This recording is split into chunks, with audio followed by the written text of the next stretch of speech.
Bonjour à tous, je suis Franck Sebag et je suis très heureux de vous accueillir dans ce deuxième épisode de notre série de podcasts à la découverte de l'alchimie complexe par laquelle se construisent les plus belles histoires de la French Tech. L'expérience que nous avons acquise au sein d'EY en accompagnant de milliers d'entreprises nous a permis d'identifier les piliers sur lesquels s'appuient les entreprises à croissance rapide, les Fast Growing Companies. Après les acquisitions et les alliances, c'est la gestion des talents que je vous propose d'explorer aujourd'hui avec mon invité. Et il s'agit d'une problématique centrale dans la capacité d'une entreprise à grandir. La dernière étude que nous avons réalisée avec France Digital le montre. Les difficultés rencontrées dans le recrutement de talents constituent la principale barrière à la croissance. En contraignant bon nombre de sociétés à modifier leur organisation dans l'urgence, la crise sanitaire a ajouté une couche de complexité avec la généralisation du travail en remote. Saut dans l'inconnu pour beaucoup, cette pratique était en revanche déjà bien ancrée pour d'autres. Aux États-Unis, 43% des salariés partageaient déjà leur temps entre présentiel et télétravail. Finalement, cette crise, ce signe noir apparu sans crier gare dans le paysage mondial, va-t-il finir par révolutionner l'organisation du travail ? Car c'est un sujet dont il est question depuis longtemps. En réalité, depuis la naissance d'Internet et des premiers ordinateurs portables. Pourtant, en pratique, peu de salariés travaillaient chez eux il y a encore quelques mois. Vit-on cette fois un moment de bascule ? Faut-il prendre modèle sur les sociétés qui ont déjà sauté le pas, bien avant les autres ? C'est ce dont nous allons débattre avec notre invité. Vous écoutez Grow Fast Now What, le podcast qui explore les 7 piliers de la croissance de la French Tech. Et je suis ravi de recevoir Frédéric Play, CEO et fondateur de Plateforme SH. Bonjour Frédéric. Bonjour Franck, merci de ton invitation. Merci à toi.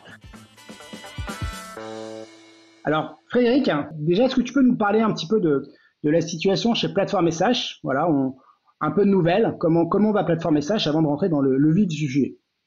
Bah, écoute, bien sûr, avec plaisir et merci de prendre des nouvelles. Globalement, Plateforme.sh va très bien. Pour nous, sur les fondamentaux du business, tout va très bien. La croissance de la société n'a pas tellement été affectée par la crise. Tu sais, notre plateforme cloud, elle permet aux grandes entreprises de manager, c'est-à-dire les héberger et puis globalement déployer, améliorer constamment leur site web. Et surtout quand il y en a beaucoup, on appelle ça les flottes de sites web, et que ce soit en e-commerce ou en site de contenu, tu l'as dit, Drupal, WordPress, Magento, ou des applications web plus classiques, Node, Ruby, Python par exemple. Notre offre permet en fait d'augmenter la productivité des développeurs web et de diminuer les coûts cloud de nos clients. Autant dire que ça c'est vraiment 2 points qui, malgré la crise, sont hyper attractifs pour nos clients. Tu vois, à la fois augmenter la productivité de ses développeurs et diminuer ses coûts, c'est aujourd'hui en période de crise une évidence, surtout pour les sites web, puisque pour beaucoup d'entreprises, en fait, pendant la période de confinement, le site web était la seule façon de continuer à échanger avec ses clients. Alors Frédéric, donc on peut dire que la mouche de l'entrepreneuriat t'a piqué assez vite. Tu as créé InfoClick en 2000, une web agency spécialisée dans l'e-commerce en 2007, puis Commerce Guy en 2010. Tu appuies alors sur Drupal, qui est un logiciel en open source de gestion de contenu pour aider les e-commerçants à optimiser leur vente en ligne. Et fort de cette expérience, tu lances l'aventure Plateforme SH en mai 2014. Depuis, ta solution de cloud taillée pour accompagner la croissance des entreprises a bien grossi jusqu'à devenir une société à part entière qui a, en passant, déjà levé plus de 50 millions de dollars depuis sa création. Et la particularité de Plateforme SH, c'est justement le modèle full remote. Tes 200 salariés sont répartis en fait sur plusieurs continents. Bien avant le début de l'épisode Covid 2019, tu gères toi-même la société depuis la Californie. Alors si on rentre dans le vif du sujet, c'est vrai que ce qui m'a toujours interpellé en fait chez Plateforme SH, c'est ce modèle full remote. Voilà, j'aimerais bien que tu nous décrives un petit peu comment est organisée la société et surtout comment tu es arrivé à ce modèle. D'accord, écoute, avec plaisir. En fait, d'abord, on est une société française avec un siège à Paris, mais c'est vrai avec une présence très très globale. Tu l'as dit, on a 200 salariés et avant le Covid déjà, on travaillait tous depuis la maison. Donc effectivement, une équipe quasiment full remote avec surtout cet aspect très global. On a des gens qui sont localisés dans 33 pays différents, 157 villes différentes, ouais, donc vraiment voilà, très, très global et très géographiquement éclaté. Ces 200 salariés servent plusieurs milliers de clients dans le monde entier, avec un split où le chiffre d'affaires est essentiellement réalisé entre les États-Unis et l'Europe, 50% pour les US, 40% pour l'Europe, donc juste derrière, et puis 10% au reste du monde. Et l'équipe en fait est organisée de façon fonctionnelle. C'est-à-dire que la dimension géographique est quasiment inexistante dans notre organisation, à l'exception notable de l'équipe de vente. Les équipes de vente sont organisées par territoire, mais tout le reste des équipes, que ce soit le customer success, que ce soit le marketing, que ce soit l'ingénierie, tout le monde est en fait éclaté aux quatre coins du monde. Qu'est-ce que le remote t'apporte comme force supplémentaire? C'est-à-dire, est-ce que ça t'apporte plus de souplesse dans le recrutement? Est-ce que finalement c'est quelque chose qui est demandé un peu plus d'ailleurs aux États-Unis qu'en France? Pourquoi en fait ça crée vraiment un avantage? Ouais, comment est-ce qu'on en est arrivé là? En fait, Ouais. je dirais il y a trois choses qui font on en soit arrivé à décider de faire du full remote et ça très tôt, en 2015. La première, tu vois, tu l'as dit dans mon parcours, mais c'est vrai aussi de mes deux cofondateurs. On a créé cette entreprise à trois. On a tous les trois un vrai passé dans l'open source et l'open source et ça depuis avant les années 2010. Et l'open source a pour soi d'être un exemple de contribution de contributeurs qui sont tous séparés, qui se voient quasiment jamais. Hmm. Et ça marche depuis 20 ans. La Euh, gestion d'une communauté, quoi. L'open ouais, c'est source, ça. c'est une communauté et c'est éclaté et on se connaît pas forcément. Par contre, tout le monde coproduit et produit. Exactement, et pourtant il y a une gouvernance qui marche et ça fonctionne, c'est actif. Donc je pense que tu vois, le fait d'être baigné dans de cet environnement depuis longtemps nous a désinhibés par rapport à l'idée du remote. Donc je pense Mhm. qu'on était assez naturellement dans l'état d'esprit souple sur l'idée de faire ça. Le deuxième point, c'est que, comme on l'a dit, on voulait faire un business mondial dès le départ. On s'est jamais dit, plateforme de message, ça va être un business où on va commencer en France, et puis ensuite on ira en Espagne, ensuite on ira en Allemagne, en Angleterre. On s'est dit, on fait un business où on cherche à toucher les développeurs dans le monde. Donc, tu vois, par exemple, on a mis des années avant d'avoir une première page en français sur le site web. Tout a été fait en anglais depuis le départ, en se disant, on attaque la communauté des développeurs web dans le monde. Et donc, on était aussi enclin à recruter des gens dans différents pays. Et le troisième point, en fait, c'est qu'on avait un setup avec trois bureaux au début de l'histoire de plateforme.sh, un bureau à Paris, un bureau à Londres et un bureau à San Francisco. On avait eu la chance inouïe d'être très bien financé par l'Europe pour nos projets de R&D. On avait reçu en 2015 un financement complètement subvention de 2 millions d'euros qui nous a permis de lancer la R&D sur la plateforme. Et donc notre sujet principal, c'était de recruter, et on n'y arrivait pas. Dans les hubs Paris, San Francisco, Londres, on n'arrivait pas à recruter. Tu vois, imagine une petite entreprise qui démarre, qui n'a pas de marque encore, qui a une ambition, mais qui est face à Paris. Des gens qui ont réussi déjà, des Criteo, des Blablacar qui cartonnaient déjà en 2015, à Londres un Deliveroo et à San Francisco des Google, Facebook, Twitter et puis toutes les autres startups. Et chacun recherche exactement les mêmes ingénieurs. Nous, on a besoin pour construire notre plateforme de gens qui sont ce qu'on appelle des DevOps, donc qui ont une double compétence, une compétence sur l'infrastructure cloud d'une part, et une compétence sur le développement web d'autre part. Et ces gens-là, ils sont rares, précieux, très recherchés, et on n'arrivait pas à les recruter. Donc on était bloqué dans notre croissance, dans notre développement, parce qu'on n'arrivait pas à les recruter. Le jour où on a décidé de chercher en dehors de ces hubs, on a commencé à recruter beaucoup mieux. Et la grande surprise pour moi, qui est passé beaucoup de temps à Paris, non mais c'est que en fait il y a il y a au-delà de ces métropoles, il y a des talents absolument incroyables, des gens hyper pointus, qui en fait sont globalement moins sollicités, qui ont moins d'opportunités, qui vont être aussi plus fidèles et qui ont rien du tout à envier aux gens qui vivent dans le cœur de San Francisco.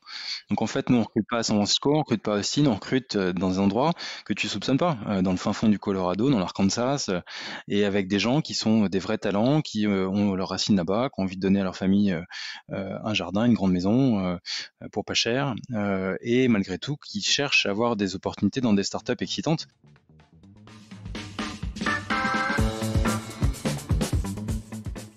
Mais pour autant, en fait, cet avantage-là, quel est en fait si tu veux, le contre-avantage, l'inconvénient, parce que c'est vrai qu'on se pose toujours la question de la culture d'entreprise, l'engagement des collaborateurs. Comment tu gères ça?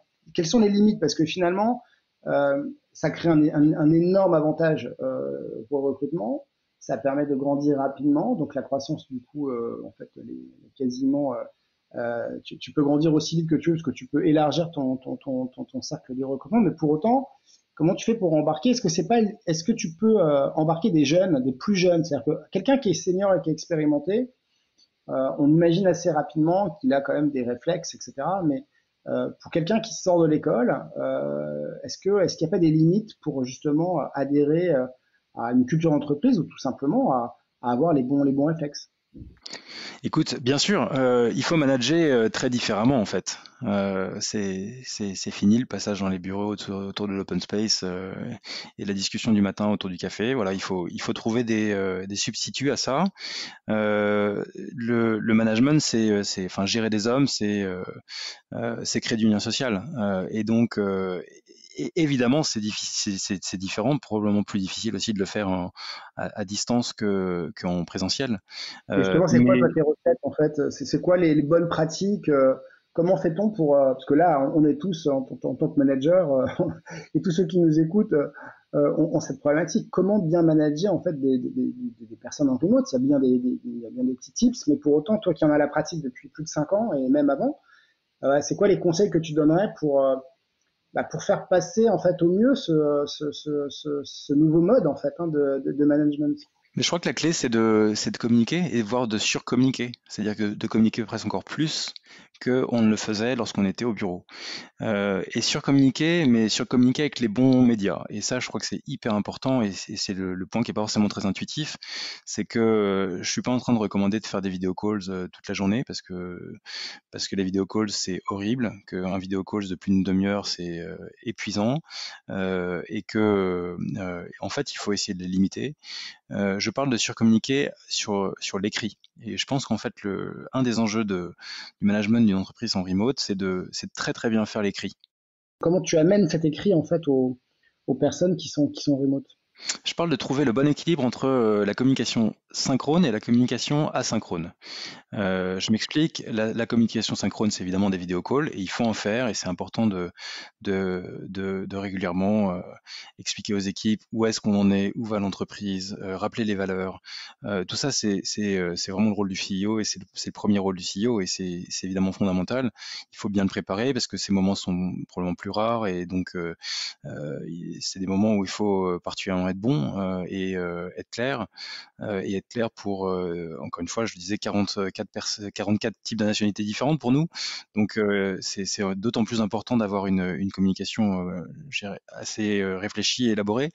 Mais je pense que le plus important, enfin peut-être pas le plus important, mais ce qu'il faut absolument pas rater, c'est l'asynchrone aussi. C'est le fait de vraiment documenter l'ensemble des processus de l'entreprise, l'ensemble des éléments qu'un collaborateur va devoir pouvoir trouver, parce que il va pas avoir comme dans un bureau la possibilité d'aller lever la tête de l'open space et puis demander à son voisin. Ça va être beaucoup plus compliqué. Ça va être faisable, mais ça va être plus compliqué. Et donc, il faut lui faciliter l'accès à l'information. Et ça nécessite énormément de soins, ça nécessite d'écrire beaucoup, ça nécessite aussi de se poser des questions qu'on ne se pose pas forcément lorsqu'on est au bureau. Tu vois, en général, on répond aux choses au fur et à mesure, mais là, en fait, il faut te demander, il faut rentrer dans chaque edge case et puis te poser la question de comment on va le résoudre pour que les choses soient déjà un peu soit documenté pour les équipes. Donc ça, je pense que c'est le premier point. Le deuxième point, c'est il y a aussi la communication day-to-day en asynchrone. Et pour ça, le chat, c'est quand même, ça marche extrêmement bien. Donc, si vous avez besoin de manager une équipe en remote et que vous n'avez pas mis en place de chat, faites-le tout de suite parce que ça améliore de façon incroyable la productivité. L'avantage, c'est que c'est aussi de la synchrone. Quand tu demandes quelque chose à quelqu'un, il n'a pas besoin tu n'es pas obligé de le déranger dans le moment où il est en train de le faire. Il pourra te répondre plus tard. Et dans le chat, tu mets des outils type Slack et autres qui permettent en fait avec des topics où tu parles de chat type je sais pas Teams ou je sais pas. Oui, c'est ça. Enfin, en l'occurrence, c'est un peu les mêmes outils. Nous, on utilise Slack et on a un Slack qui est assez élaboré avec beaucoup de channels, avec des règles assez claires, avec pas mal d'éléments ludiques dans Slack, la possibilité de valoriser des collaborateurs en leur donnant des points. On a des petits gimmicks où on envoie des cadeaux aux gens qui ont beaucoup de points.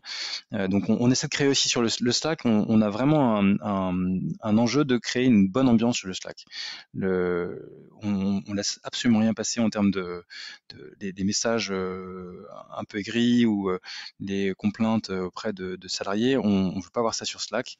Et justement, en fait, ça, c'est intéressant parce que la gestion du Slack, est-ce que tu as, parce qu'on a vu apparaître il y a quelques temps tu sais, les fameux Happy Business Officers, qui étaient là pour gérer l'ambiance en physique, parce que clairement, c'était comment faire plein d'events, etc.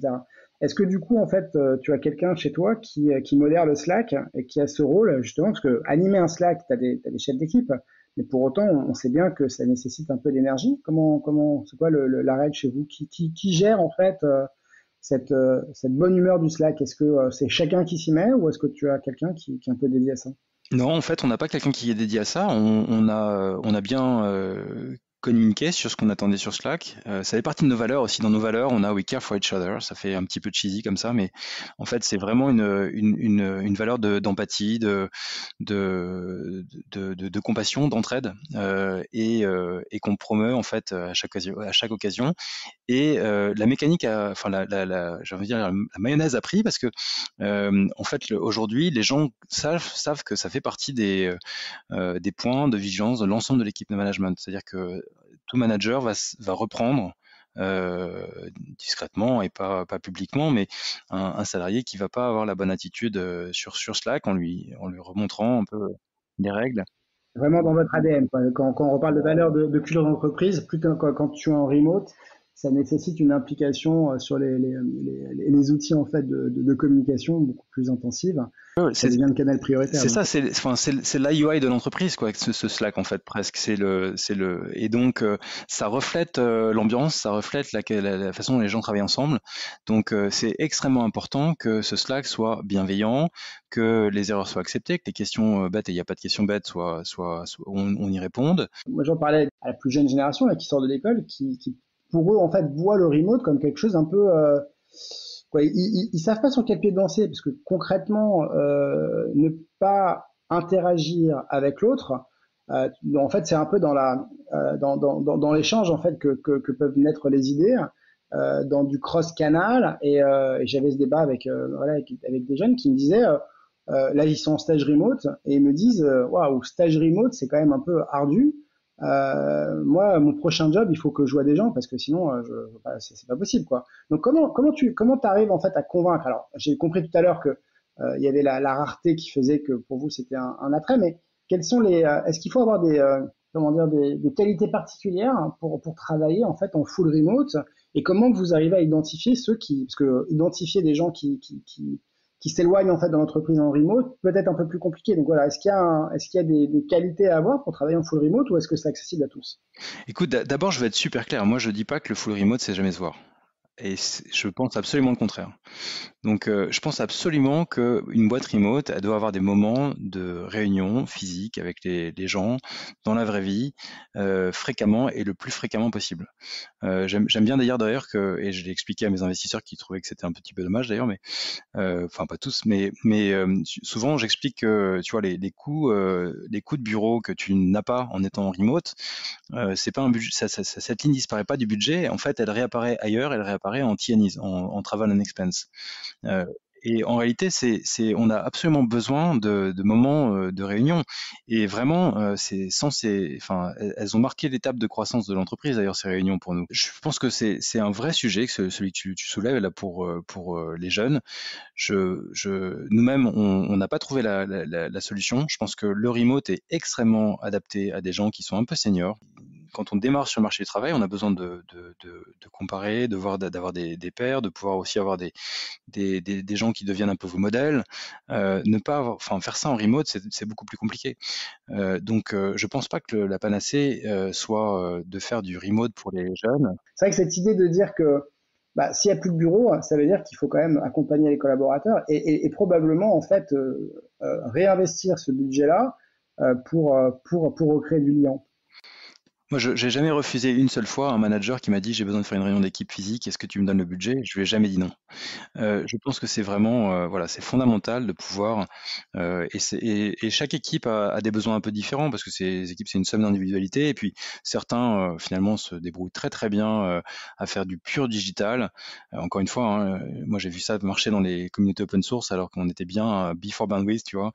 Et ça marchait très, très bien et tu avais des équipes super performantes qui avançaient super vite et qui se voyaient jamais, puis il y en avait d'autres qui avaient besoin de se rencontrer.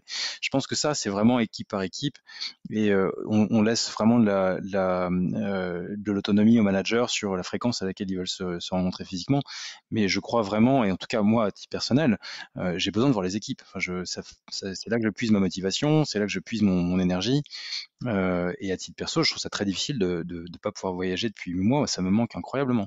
Et de pas voir les équipes me manque incroyablement. Donc je pense que en fait la solution c'est pas le full remote, c'est une espèce de modèle hybride qui reste encore à inventer entre où il faut trouver le bon équilibre entre la présence, enfin le présentiel et le digital. Et aujourd'hui, en fait, on se rend compte que on peut aller très loin là-dessus. Et c'est un sujet passionnant et on est en train de le découvrir tous ensemble, là.